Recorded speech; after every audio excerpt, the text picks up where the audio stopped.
Layla, welcome to the Big Lab podcast. How are we doing? Hello, I'm all good. How's things? Not too bad. We're going for round two here. So hopefully this one's a bit more successful than last time. A little bit of technical difficulties. Yeah, you're always going to get that. But I can see on the side here you're already uploading faster than mine is, so that's a good start. So, would you like to give yourself a little bit of an introduction as to who you are and what you do? Okay, yeah. So I'm Leila. I am a content creator. Well, like new found content creator online on Instagram and YouTube. And I love to create foodie, fitness style content. Very well put.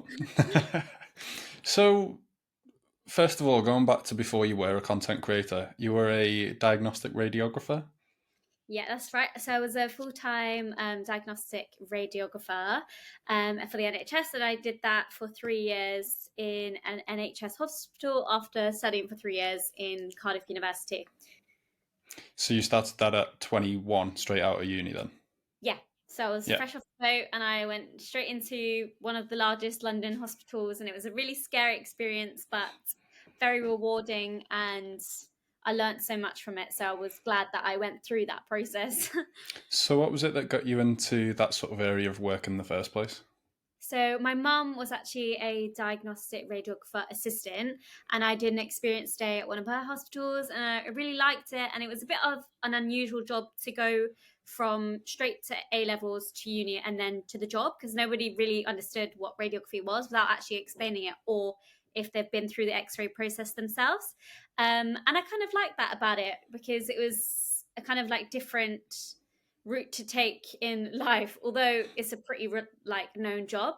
It's Yeah. just a cool job to say that you're a diagnostic radiographer. People often go, oh, what's that? So what degree did you do at uni then to get into radiography? Yeah, so it was pretty self-explanatory. The degree was diagnostic radiography and imaging, Ah, right. So it makes sense then. and you go straight into diagnostic radiography and imaging. Okay. And you started your social media alongside this, I assume. Yeah, so I did start my social media, I'd say properly in my first year of uni. But it wasn't like a full-time thing then. Obviously, it wasn't even a part-time thing. It was more of a hobby. And I don't think influencers was a thing really. We had YouTubers, but like I guess they're influencers, but on Instagram it wasn't really a thing where you could make it a full-time job. Unless I was unaware of that, at least. Anyways, it was more just like posting my food style content and posting my new fitness style content because I was just getting into the gym, because Cardiff University in particular was very like heavy on sports and nutrition as well. So we're talking 18 then. So what year was this then, if you're saying that sort of influencing on Instagram wasn't really a thing? So I think that was 2000, between 2016 2017. I Okay. think actually, yeah, actually I remember there was Gymshark athletes, which technically that's an influencer, but I feel like was unaware that you could actually make a living out of it. That's what It I'm was trying to still say. sort of early days, wasn't it, Very around new, that yeah, time? yeah, So you obviously then built your social media following up over the following years yeah. to the point where you're now doing it full time. What was the sort of, was that always the plan, or was it just because it grew to a certain size and potential income? Like what was the plan? Yeah, so I was doing my radiography job, like I said, for 3 years, and it's my third year coming to the end of 2021 it was, and I was thinking about like, do I actually enjoy my job? And I did at the time, and I was just thinking, but what if I could do what I do part time, full time?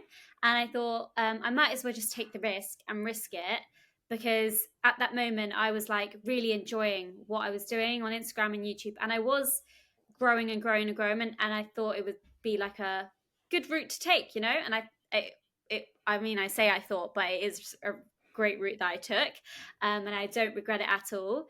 Um, and Yeah, it was around like November. I gave him my notice, and I was like, "Yep, I'm going to do it full time." And then just took the opportunity. It just so happened that a certain sponsorship came to me at the same time, which was the Gymshark sponsorship, and that led me to do well last year in particular, because I've only Okay. been doing it for a year. So most people look for like a certain trigger point where usually where your income from your side hustle matches your sort of day job. Was it a Yeah. similar thing, or was it weren't quite earning the same as what you were earning as a radiographer, but you saw the opportunity for it to keep growing and then potentially bridge that gap? Yeah, so actually, as a radiographer, it's really sad. Like, and yeah, you don't really get paid as much as they do. And my Instagram kind of income was definitely earning more than my Right, radiography job. But I won't say that's what made me tick and think, oh, let me do it just to earn more money and stuff like that. Because if I had the choice, really, I would have still carried on with radiography and do it alongside. But it then becomes unmanageable. I think what actually made it tick was the fact that it started to become unmanageable for me. right. I was posting all this content every day and 3 times on YouTube, as well as doing 12-hour shifts at my hospital as well. So I was like, I'm going to be eventually burnt out. And I kept in being in denial about it, saying like I would never feel burnt out because I'm just an energetic person, anyways. But I just think I came to the understanding where I need to choose between them, and Yeah. I just chose this. Oh, 3 YouTube videos a week is some yeah. doing. Like I struggle to get one a week most of the time. And yeah, there's a lot of effort that goes into those videos, especially with editing. So I imagine obviously like quitting the day job frees up so much more time to actually do that and make it more manageable. And then I guess you can put even more time into better content creation, better videos and things like that. Yeah, 100%. So when I was posting these 3 episodes, they were decent editing. Like it was just me kind of editing and then throwing the video out there. And actually, people communicated to me that they really liked my editing and stuff like that. Luckily enough, I was quite tech whizzy and I was always editing quite fast. And I liked kind of computers and that, anyways. Um, but I found that after I quit my job and I did have so much more flexibility and free time, I improved the quality of my editing. And rather than producing quantity, I did produce more quality. And then the feedback started to come in again. Oh, your editing style has gotten better. And I really enjoyed that people gave me that feedback because it went to show that I spent more time like focusing on editing rather than just producing all the quantity of videos. Yeah, I think that's like a natural progression Yeah, of being on social media. So, like at the start, you do just need to get quantity out there, don't you? So it yeah, sees as many people, and then over time, the bigger you're following, the more quality you can put into it and less videos. Like especially if you look at my Instagram, I've had that from the start of 2018. yeah, My editing was questionable at times. yeah. No, 100%. It's me as well. I often go back to last week or the week before that. I'm like, what was I thinking? Yeah. Ending thing where you judge yourself, criticize your work, but that's in anything in life, isn't it? You criticize and reflect, but then that shows that you're growing and you're learning and developing. So that's good. It's a positive thing. Definitely. So you mentioned earlier on about your content being around food, and I think quite a lot was to do your weight gain journey as well. Yes. Did that was there a trigger in that? Because I remember you posting a while ago, and actually I think you've posted this week about your journey from where you were to where you are now, and it is a massive change. And well done for it. Thank you. um, It was, yeah, for me, it was like a massive turning point, and there was no set turning point. Like, it wasn't like a set thing, and then from then on, I had a like exponential growth into gaining weight. It was a bit more of like a bumpy ride on the journey, but Right.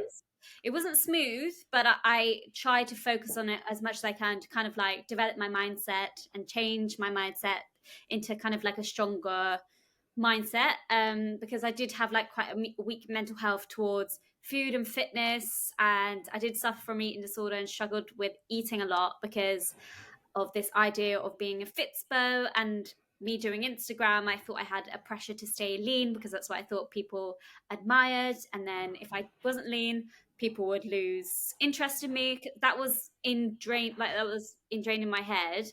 And then anything that I did, I just focused and spent all my time on staying lean, like a lean bean. Even in my workplace, people would call Right. me crazy because I would do around 30,000, 35K steps a day. On top of that, I was Wow. doing 6 times a week in the gym. Even lockdown, I made my room into a gym alongside my bedroom just so that I could hit my 6 times a week. I was cycling to and from work as well. So you can see that I was really That's a lot. overtraining. Yeah. And at the same time, I was under eating. Yeah. And then the two really compensated my health, ironically, because I thought I was more healthier, but obviously not. So, was there ever like a trigger point? Did you actually get like diagnosed with an eating disorder, and that's what sort of triggered that you needed to actually change the way you were working out and how much exercise and food that you were eating? So my journey really started in 2016, where initially as a teenager, I lost loads of weight, and that was really instant. And people were worried, including my mum and dad's, and they thought something it Right. was with me. But it's because I stopped eating, and then also I was doing loads of running at that time. I didn't really wasn't into the gym. I was more of like fitness blender, blogger lattes, and running. That was what I was doing, and I was getting very small and small and small. And so my mum took me to a consultant, and he kind of like said, "There's an issue with your eating," and he didn't really diagnose it, because I don't think you have to be diagnosed to be having an eating disorder. Yeah. But he was more like, you need to change your food, you need to eat more, you need to eat more fish, all these random stuff. And I don't think doctors are actually the best people to advise things. They need to be more like specialists. So I didn't Yeah. go to see a specialist because I was such a stubborn child. I just kept saying to my mum and dad, I know what I'm doing, I want to be like this, leave me alone. And as a young like girl who was like driven by the media, because obviously everything was really influenced by the media, I just had my set idea of being small. It was then after a little while I gained weight naturally, because then I started to be 18, and my friends were inviting me to parties and stuff, and I kind of let myself go, whatever that means. Yeah. And then uni, that's when it hit again, that I started to drop weight and weight and weight, and I went into that toxic cycle of never ending losing weight. Um, and then I think around 2009, no, 2020, that's when I started to gain weight. So from 2016 to 2020, 4 years, I had an eating disorder, Yeah. and wouldn't say like it instantly went away. It was then from a journey from 2020 to 2023 now to kind of develop from that. Yeah, I Yeah, don't think like with anything, progress is never linear, is it? As no, much yeah, as we'd like it to be, there's always sort of stumbles along the way. And when I was doing my research actually for this episode, I came across, we're going way back now, to the MyProtein 10 million event that was in Manchester. yeah. I remember Uh, that. And I was there. I didn't really know anyone at the time because, like, obviously we both work for MyProtein, but I've only been with them for 2.5 ish years. So I was probably just before I was actually taken on. But I remember just walking around, and I think I remember seeing you from, like, it triggered a memory from looking at the photos, Yeah, and the difference from then and now is like yeah. night and day. And I think you post, like I was saying before, you posted that on one of your reels, um, on your journey from that point. So I imagine that was around the time that you actually started that weight gain journey, and then to now, like you say, you're still going through that.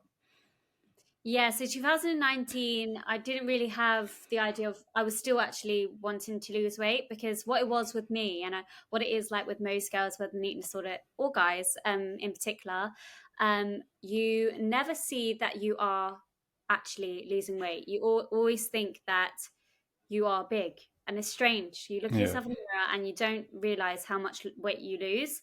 When I look at it now, I posted that reel yesterday, which I think you're referring to. I look at it and I don't even recognize myself. And I'm like, yeah, oh my God, like, I don't know. Because I remember thinking at that point of time that I needed to lose more weight. But yeah. obviously, you can But if you see, look back, you're so small compared to oh my now. With God. all respect, by the way, Yeah, you are, yeah, so small compared to what you've got to now, which yeah, is there was an nothing of amazing me. transformation. Yeah. I was literally skin and Yeah, bone. but I imagine you're feeling a lot better for going through that now.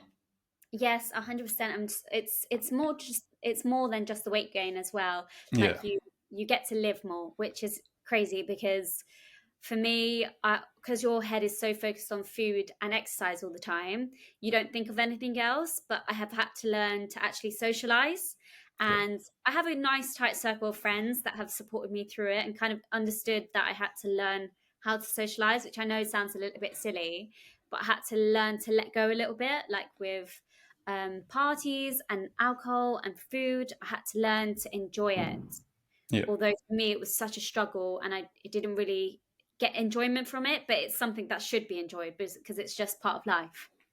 Yeah, like I say, it's a learning process, isn't it? It's not going to just happen overnight. It's something that you've got constantly got to work on if it's been an issue in the past. So, are there still any things that you come over now, even now, like towards, I mean, I guess towards the back end of that journey where you're more comfortable where you are? Is there anything that you struggle with on a regular basis and you've got sort of coping mechanisms to deal with them now, or Yeah, what? so Yeah, yeah, I don't actually. No, yeah, I could 100% say that I am fully recovered from it. Like, I will often just reflect. I will look back and I think, oh my gosh, I used to not be able to think that I can just eat this pastry so freely and not care about the rest of the day, kind of thing. I can just have a croissant or a cake or whatever really I feared eating back then. I could just enjoy it and get on with my day rather than it suffocating me and my mindset. I would literally eat the food if it was given to me, or I'd be scared of eating the croissant, let's just say, and it would consume my whole thought throughout the day, throughout the week, throughout the month. And it was like, oh my God, I ate a croissant. Oh my God, I ate a croissant. And then I would have to overcompensate exercise, and it was just an endless cycle. Whereas now I can just like enjoy it and forget about it. But yeah, I wouldn't say there's any thoughts that come into my head. I would just think sometimes I would just reflect back on what I used to think and think, wow, look what I've done. I've kind of yeah, changed my mindset and just, yeah. But I would say to anyone that is like suffering through it, you would always just have to, when I was going through it, what I was doing was challenging those thoughts. So I would eat it and then would go, it's okay. I don't need to worry about it. And then would just eat it and carry on with the rest of my day. So it was, I would just have to challenge those. remind yourself sort of things, like what the benefit is of actually Yeah. being able to do those things. Yeah. Well, that's obviously a massive mental shift. And Yeah. thank you very much for watching part 1 of the podcast. If you'd like to watch part 2, click here. If you're new, make sure you subscribe. And if you enjoyed it, drop it a like below. Thanks.